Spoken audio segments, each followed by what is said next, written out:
Hello and welcome to Should You Play, where we highlight the best and worst aspects of video games, show some spoiler-free gameplay footage to whet your appetite, and hopefully help you avoid that dreaded buyer's remorse. Today we want to talk about a charming indie title that caught the attention of the gaming community for its wonderful art style and potential as a new IP, Kena Bridge of Spirits. We're not sure if the name is pronounced Kena or Kena. I think we'll just stick to Kena. What we thought was going to be a small closed action platformer based on the trailers turned out to be an open world story driven action adventure game full of environmental puzzles and platforming elements. The world is gorgeous and the combat is fast paced. Although some people online trashed the game for its simplicity, length and the less of a focus on the main protagonist, Kena Bridge of Spirits was a very fun experience, shows great promise for the future, and I hope that it does not end up being a standalone game. So should you play Kena Bridge of Spirits? Let's start by talking about the story and characters. I'm searching for the sacred mountain shrine. Basically, Kena is a young spirit guide who helps spirits cross over by solving their unresolved issues. She travels to an abandoned village in search of a sacred mountain shrine to uncover the secrets behind the village's forgotten residents, who are now restless spirits, and help them move on to the afterlife. The village and surrounding forest are plagued with a curse which dissipates after either a resolution is reached with significant spirits or the rot decomposes the dead and rotting elements. The rot are absolutely adorable creatures who accompany Kena on her journey and have a significant role to play in combat and solving environmental puzzles, but more on that later. Interestingly, the story does not focus on Kena herself, instead places focus on several restless spirits and explores their past life and why they can't cross over to the afterlife. Some people like this because it keeps Kena's origins a mystery, whilst other people feel that a game named after her should explore her story and provide more insight into who she is and why she does what she does. I'm at the lesser end of that argument. I really wanted to get to know Kena better, and because we are not able to, her character just feels underdeveloped. And to be honest, even though the individual character stories felt very soulful, I cared not for the backstories of the deceased villagers. It's definitely an interesting angle to take and reminds me of Ghost of Tsushima in how the game has tales that focus on significant side characters, but we did not learn much about Kena, and it left me wanting to know more. The game takes place in a fictional location that draws influences from eastern regions such as Japan and Bali, which can be seen in its ecological features, culture and architecture. The world is truly beautiful and is akin to playing a Pixar-inspired game, and is much more open than we ever imagined it was going to be, which was a wonderful surprise. I love how the game is kind of open world, but Ember Lab have chosen to adopt a quality over quantity approach, with the map being smaller than the average modern open world game.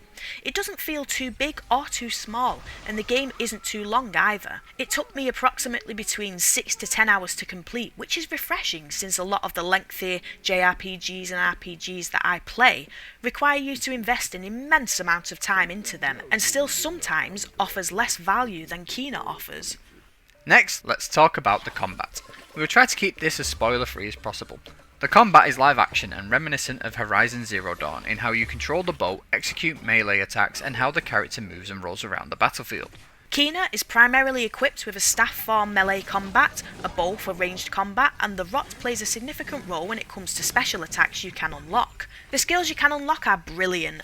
There's a hammer type move you can unlock, and the rot can imbue Kena's weapons, allowing her to unleash more powerful moves, which can be fundamental in defeating some enemies such as the corrupted woodsmith, which is an immense difficulty spike.